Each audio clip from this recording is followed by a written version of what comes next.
The Palace Maiden and the Prince's Promise, an African tale story set in Abia State, Nigeria.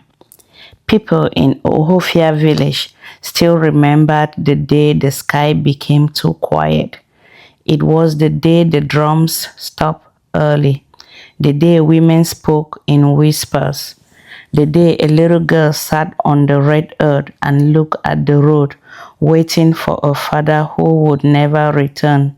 Her name was Adaeze. Adaeze was a beautiful young girl with bright eyes that looked like early morning light.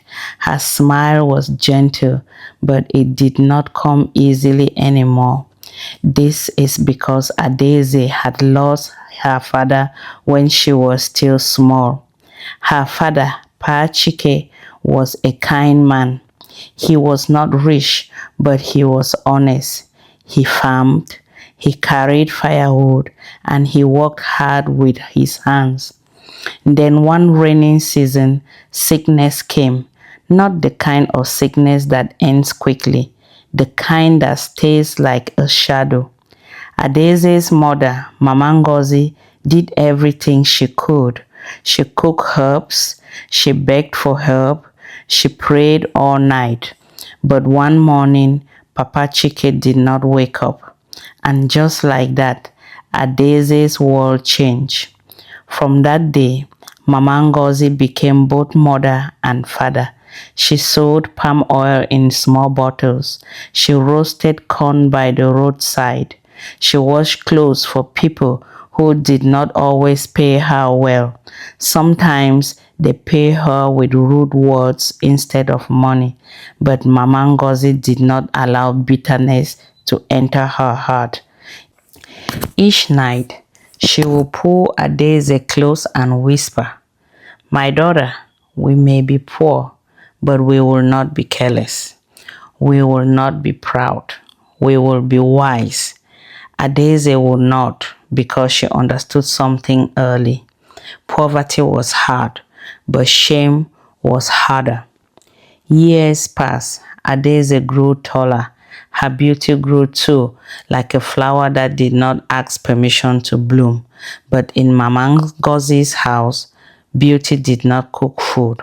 One evening, Mama Ngozi stirred a pot that had more water than soup.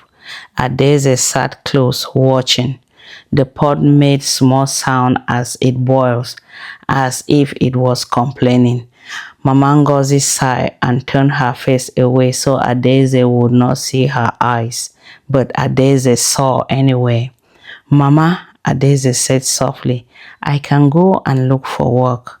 Mama Ngozi stopped staring. She looked at Adaeze like she has heard thunder inside the kitchen.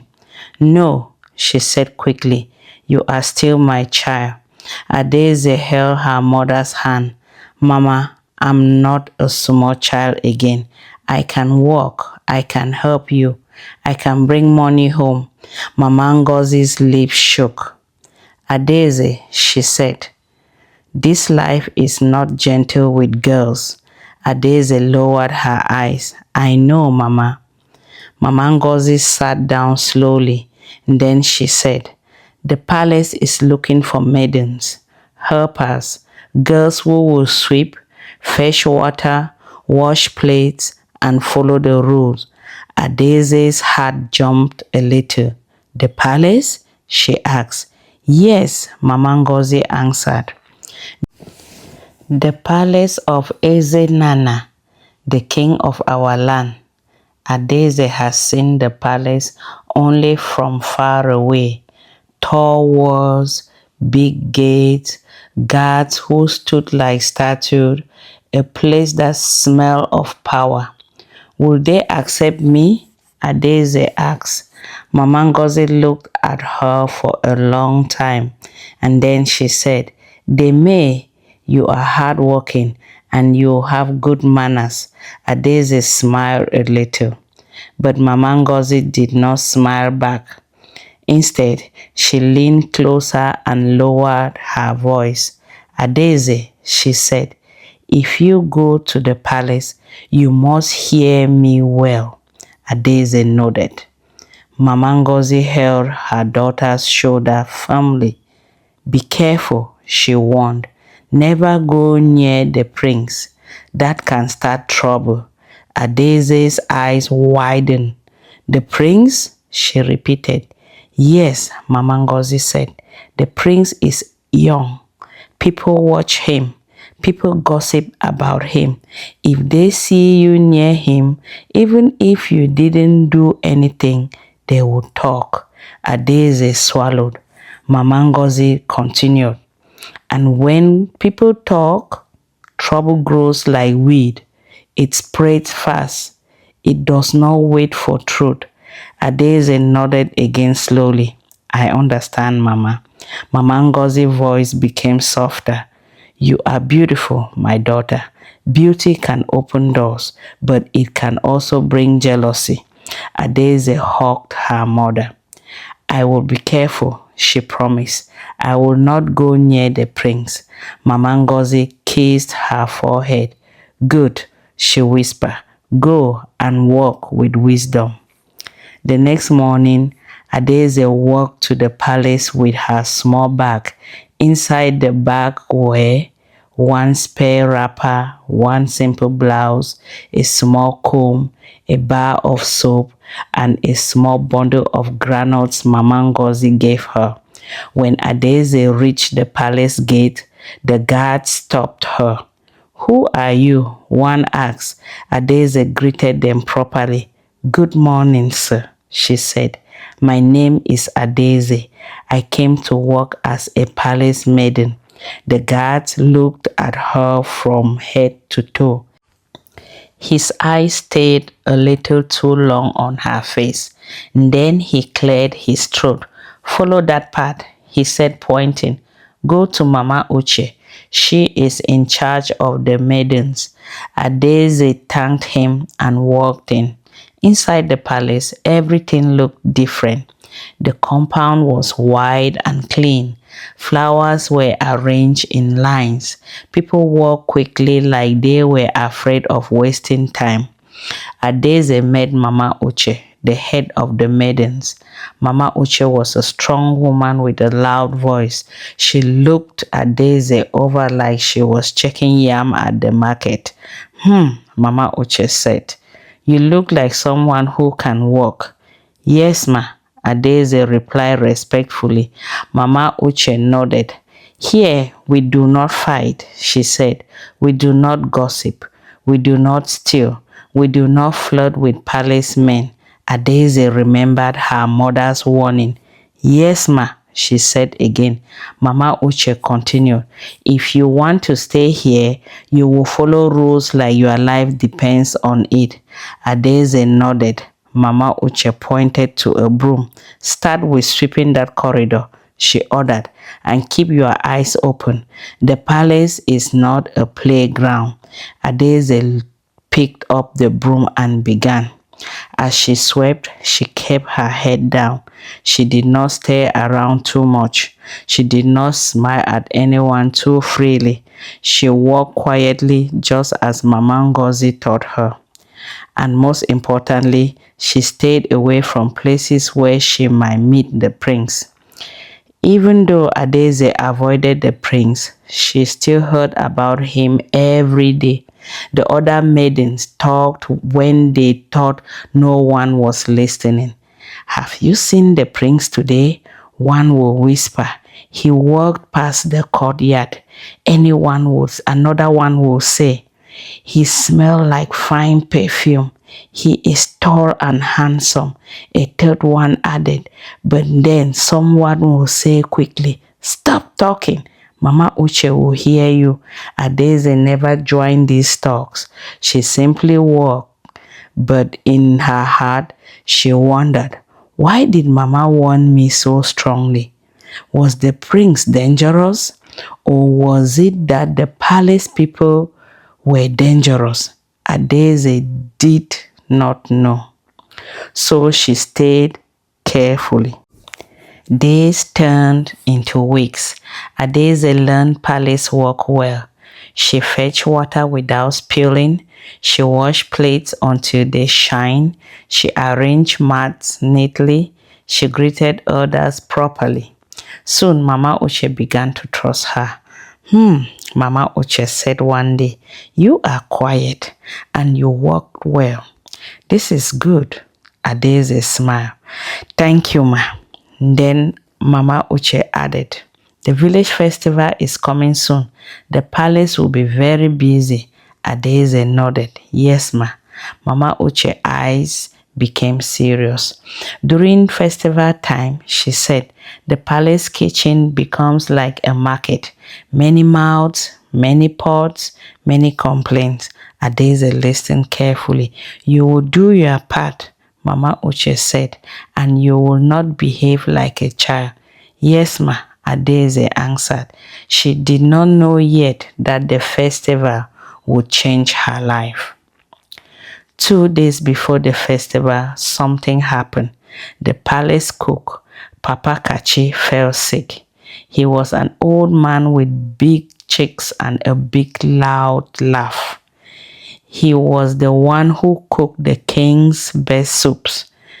That morning, Mama Uche rushed into the maiden's room. "Everyone stand up," she shouted. The maidens jumped up quickly. Mama Uche's face looked worried. "Papa Kachi is sick," she announced. "He cannot cook." The maiden gasped. "But the festival is coming," one maiden cried. "Exactly," Mama Uche said. "Do you want the king to serve empty plates to visitors?" Everyone became quiet. Mama Uche looked around.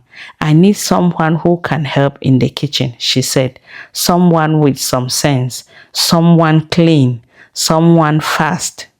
Some maidens looked away because palace kitchen work was not easy. Mama Uche's eyes landed on Adaeze. "You," she said sharply. "Adaeze." Adaeze heart beat faster. "Yes, Mama." "Can you cook?" Mama Uche asked. Adaeze swallowed. "Yes, ma," she replied. "My mother taught me. We cook at home with firewood." Mama Uche nodded. "Good," she said. "Follow me. You will help the kitchen women today." Adaeze's stomach tightened. "The kitchen? That place is close to the inner palace hall. What if she met the prince?" Adaeze remembered her mother's warning again. Never go near the prince. She breathed in slowly. "I will just cook. I will not look up. I will not wonder. I will do work and leave." Adaeze followed Mama Uche into the palace kitchen. The palace kitchen was huge. There were big pots sitting on clay stove. There were baskets of tomatoes. There were piles of pepper. There were women cutting onions so fast their hands moved like wind. The smell of spices filled the air. A kitchen woman turned and saw Adaeze. "Who is that?" she asked. Mama Uche brought her. Another reply. "She will help." The women looked over at Adaeze. One of them, a woman named Auntie Ifeoma, smiled. "Come," Auntie Ifeoma said kindly.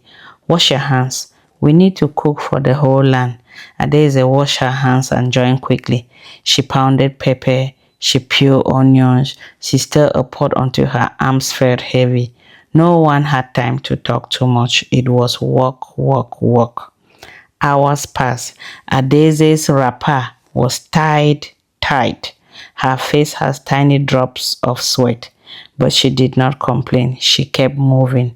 Then Auntie Ifeoma pointed to a water pot.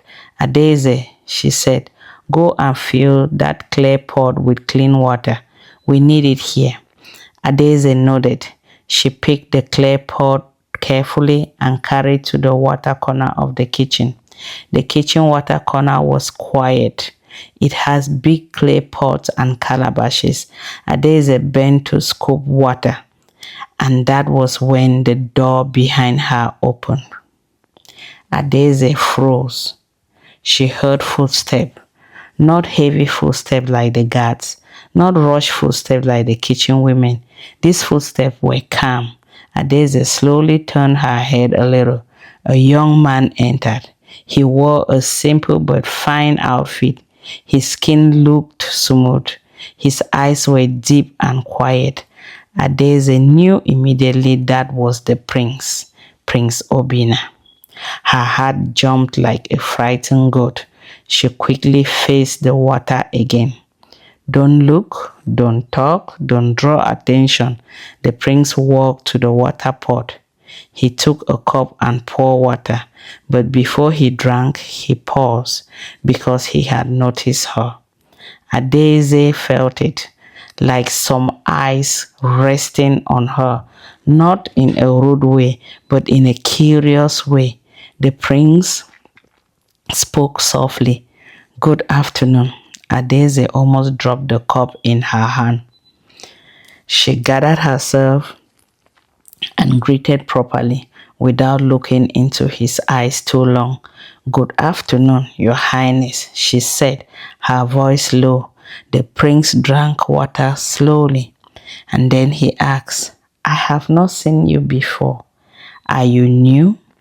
Adaeze's heart beat harder. If she answers, will this be trouble? But she could not ignore him. That would be disrespect. Yes, Your Highness, she replied. I'm new. I work as a maiden. The prince nodded. You are helping in the kitchen today? He asked. Yes, Your Highness, Adaeze answered quickly. The cook is sick, so they needed help. The prince looked thoughtfully. Then he said something that surprised Adaeze. You spoke with respect and you look worried. Are they treating you well here? Adaeze did not know what to say. No prince has ever asked her such a question. They are okay, Your Highness, she said carefully. The prince's eyes stayed on her for a moment. Then he smiled, a small smile. Good, he said. Work well. The festival is important. Adaeze bowed her head. Yes, Your Highness. The prince turned and left. But at the door, he paused again and looked back. What is your name? He asked. Adaeze's throat felt dry. Adaeze, Your Highness. The prince nodded slowly as if he wanted to remember it. Adaeze, he repeated softly. Then he left. Adaeze stood still for a moment. Her hands were shaking a little. Then she whispered to herself, Oh no, Mama warned me. She quickly filled the pot, carried it back and turned to walk.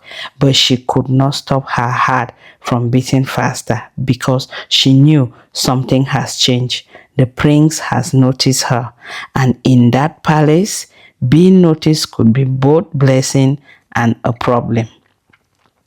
Later that evening, Adaeze was washing plates behind the kitchen. Two maids passed by. They did not see her, but Adaeze heard them.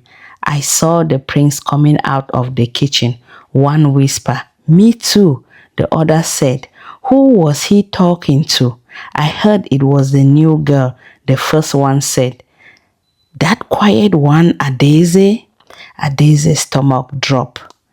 The other maiden clicked her tongue. So she has started, she said. Started what? The first one asked. The second one answered with a voice full of jealousy. You know what? Some girls come here and pretend to be quiet, but inside they are looking for big favors. Adaeze's hands became cold. She wanted to speak, to defend herself, but she remembered Mama's Uche's rule. No fighting, no gossip. So Adaeze kept washing the plates. But inside her heart, fear entered like smoke. Mama was right. Trouble can start from simple things.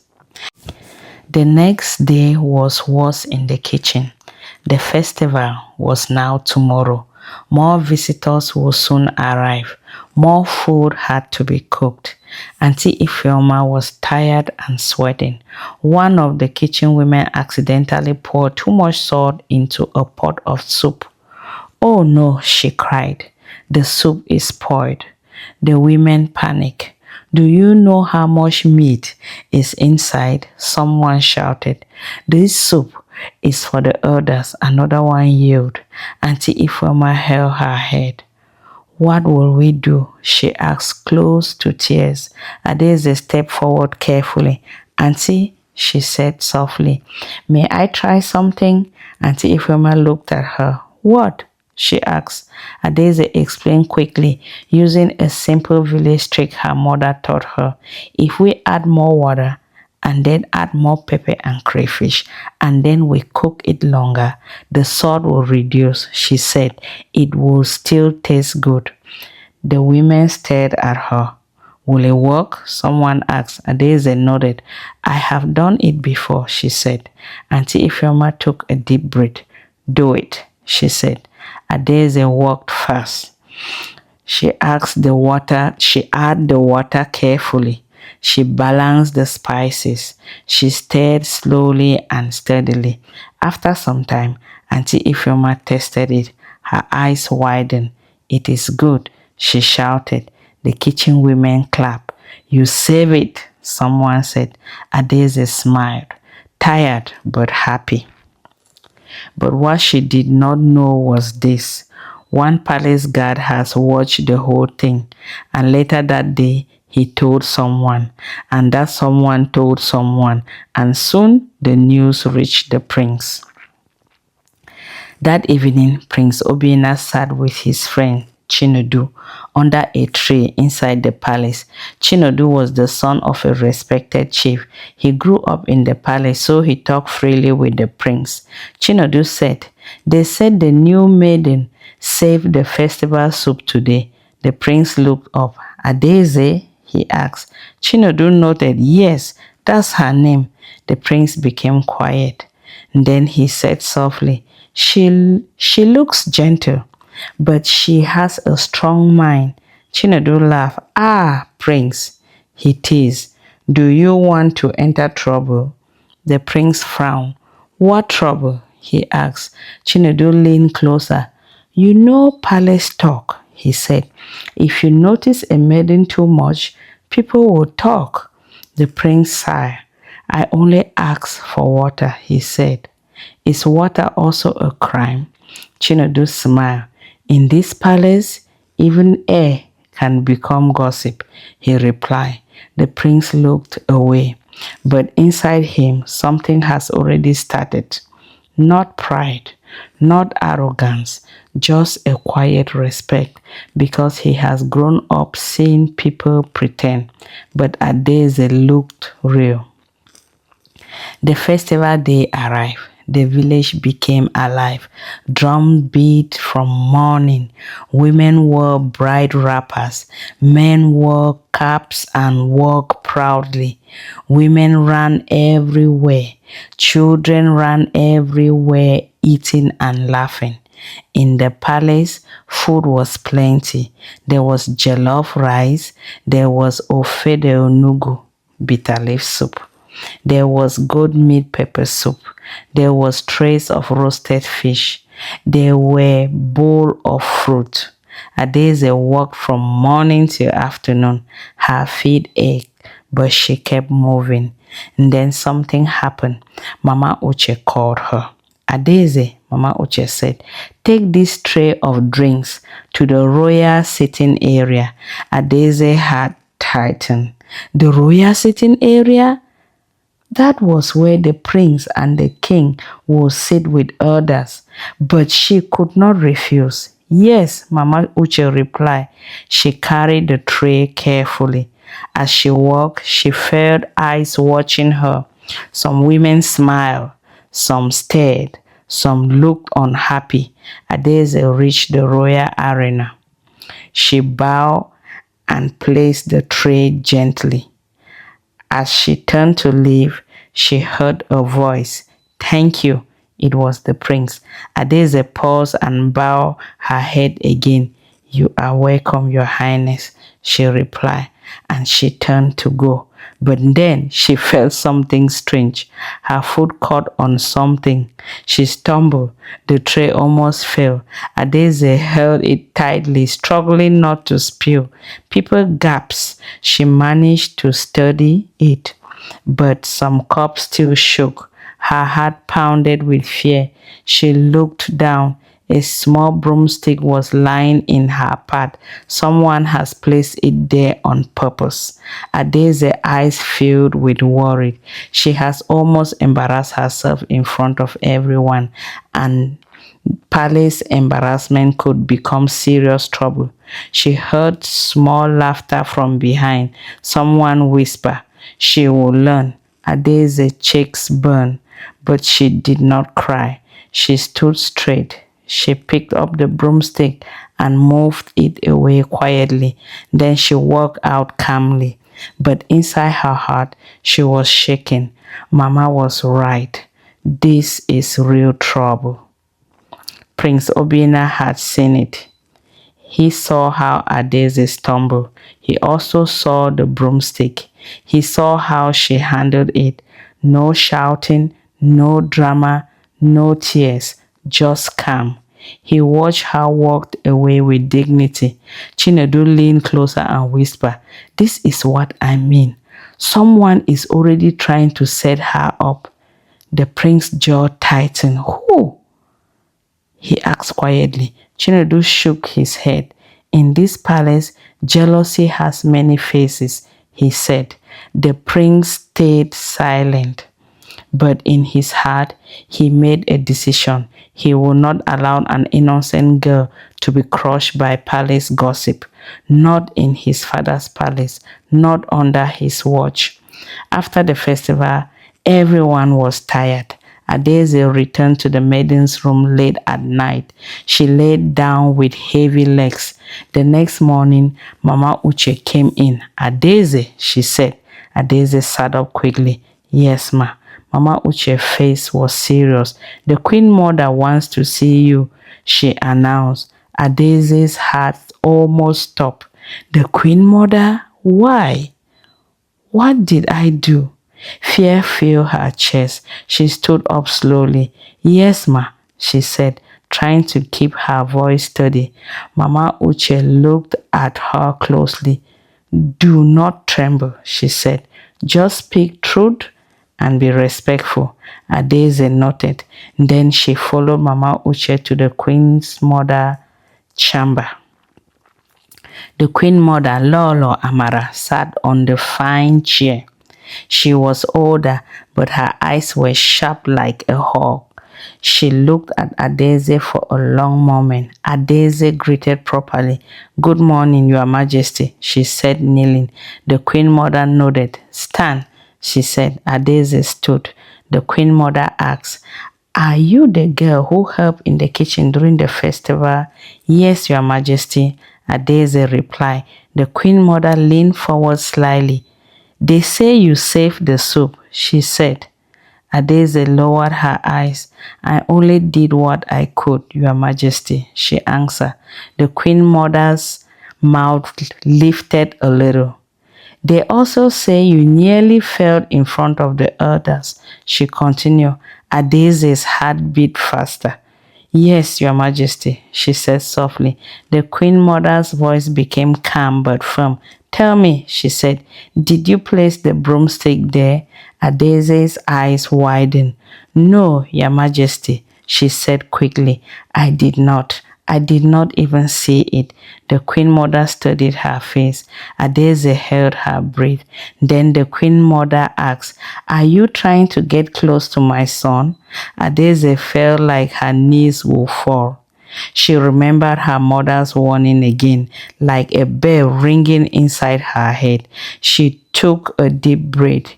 "Your Majesty," Adaeze said, her voice trembling but honest, "I am not trying to get close to the prince.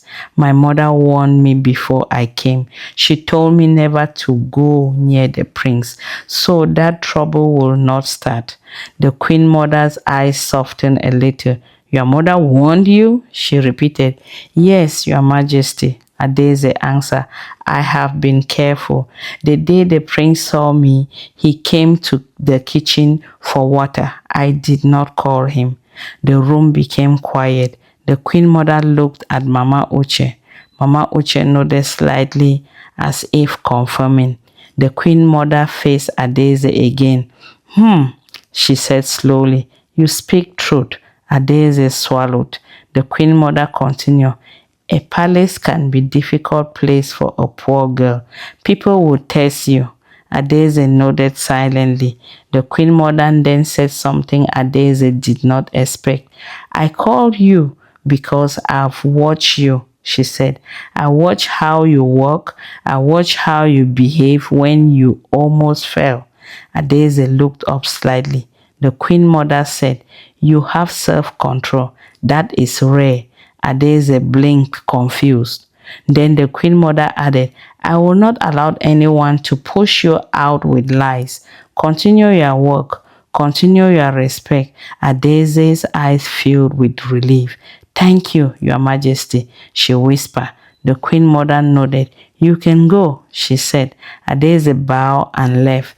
Outside, her heart finally breathed. 2 days later, Mama Uche called Adaeze again. Adaeze, she said, you will assist Auntie Ifeoma in the kitchen every market day. Adaeze was surprised. But ma, she began. Mama Uche raised her hand. It is from the queen mother, she said. She said you have skills. Use it. Adaeze nodded. Yes, ma. From that day, Adaeze became more useful in the palace. She cooked well, she served well, she remained respectful, and slowly the jealous whisper began to die down. Not completely, but they became smaller, because truth, when it stands firm, becomes louder than gossip. One afternoon, Adaeze was carrying vegetables from the back garden. She turned a corner and nearly bumped into someone. She stepped back quickly. It was Prince Obinna. Adaeze bowed immediately. Good afternoon, Your Highness, she said. The prince nodded. Good afternoon, Adaeze, he replied. Adaeze's heart jumped. He remembered her name again. The prince spoke gently. I heard what happened in the festival, he said. I am sorry people tried to embarrass you. Adaeze's mouth opened slightly. She did not know what to say. The prince continued. You handled it well. You did not fight. You did not shout. Adaeze lowered her eyes. My mother taught me, she said simply. The prince smiled. Your mother is wise, he said. Adaeze's voice became small. Yes, Your Highness. The prince paused and then said, I want you to know something. Adaeze looked up slightly. He said, in this palace, good people should not suffer because of jealousy. Adaeze felt warm in her chest. The prince added, if anyone troubles you again, speak to Mama Uche or the queen mother. Do not keep quiet out of fear. Adaeze nodded. Yes, Your Highness. The prince stepped aside so she could pass. Adaeze walked away feeling strange. Not pride, not excitement, just hope. Because for the first time in a long time, someone powerful has spoken kindly to her. Months passed. Adaeze saved small money from her work. Not plenty, but small. She bought gari and some beans for her mother. She bought soap. She bought a better wrapper for Mama Ngozi. One evening, Adaeze went home to visit. Mama Ngozi saw her and held her tightly. My daughter, she said, you have grown even more. Adaeze smiled. Mama, she said, I brought you something. She opened her bag and brought out items. Mama Ngozi's eyes filled with tears. Adaeze, she whispered, God is doing something. Adaeze sat with her mother and told her about the palace work. She did not talk about the prince too much. But Mama Ngozi noticed something. You have peace, Mama Ngozi said. Your face is not heavy. Adaeze nodded. I'm careful, Mama, she said. Mama Ngozi touched her cheeks. Continue to be careful, she warned gently. A palace is still a palace.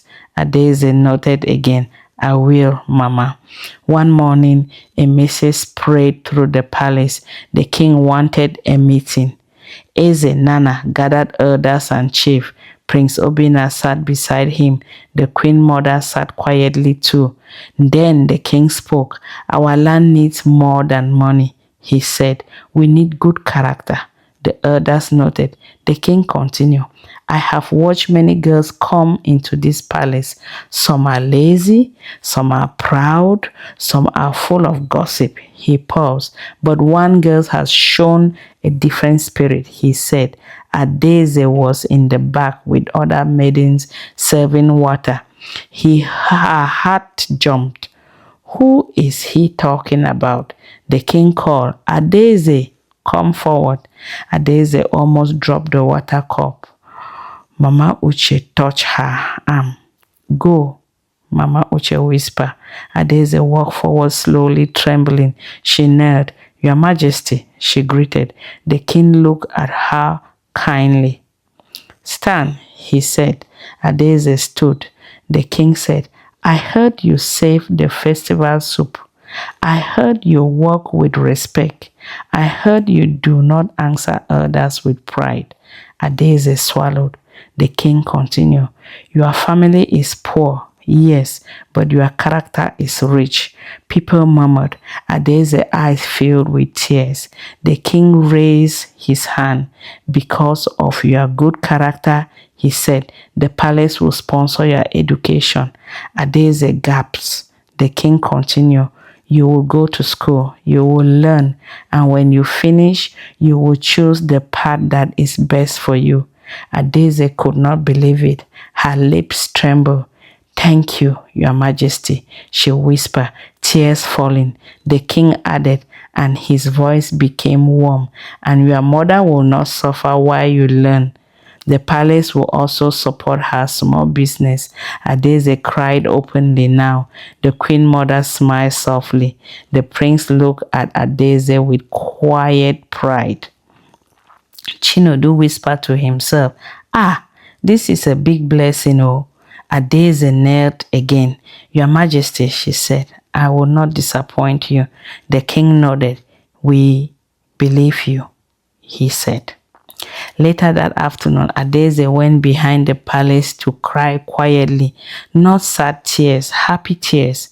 She sat under a mango tree holding her face. Then she heard footsteps. She wiped her tears quickly. It was Prince Obinna. He stopped a few steps away respectfully. Adaeze, he said gently, congratulations. Adaeze stood quickly and bowed. Thank you, Your Highness, she said. The prince smiled. I'm happy for you, he said. You deserve it. Adaeze's voice was small. My mother will be so happy, she said. The prince nodded. Then he said, I want to tell you something, but I will say it with respect. Adaeze looked up.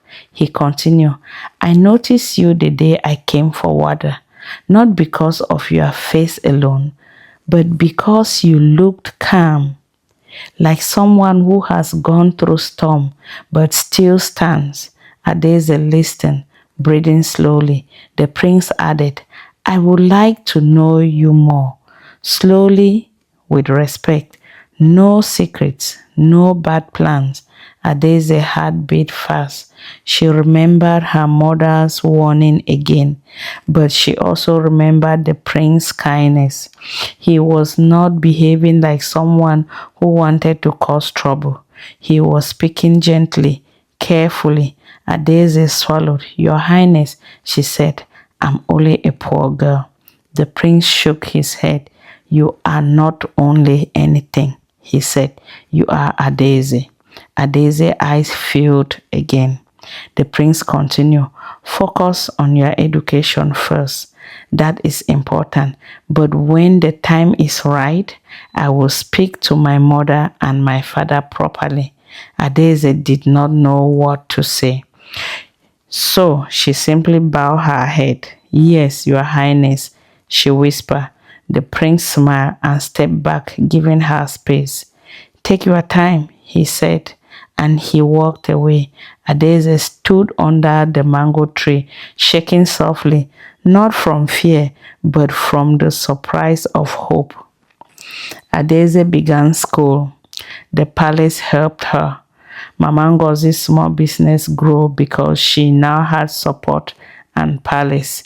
People in Ohafia village who came looked down on them began to greet Mama Ngozi with respect. Some even said, Mama Adaeze, please bless us. Mama Ngozi would smile and say, it is not me, it is God and good character. Years later, Adaeze became educated. She remained humble. She did not forget the days of hunger. She did not forget the empty pot. She did not forget her mother's warning. And when the time was right, Prince Obinna came with the elders to speak properly. There was no secret love, no shame, no rushing, only respect. The king and the queen mother accepted Adaeze not because of her beauty, but because of her character. And on the day Adaeze returned to the palace as a respected young woman, Mama Ngozi cried again. But this time, she said with joy, my daughter, I warned you to be careful, and you were careful. That is why your blessings did not turn into trouble.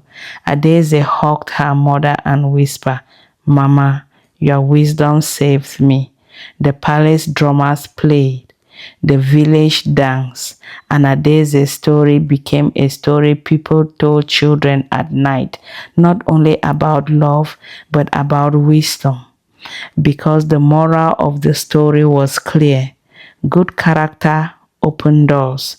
Respect and patience bring reward.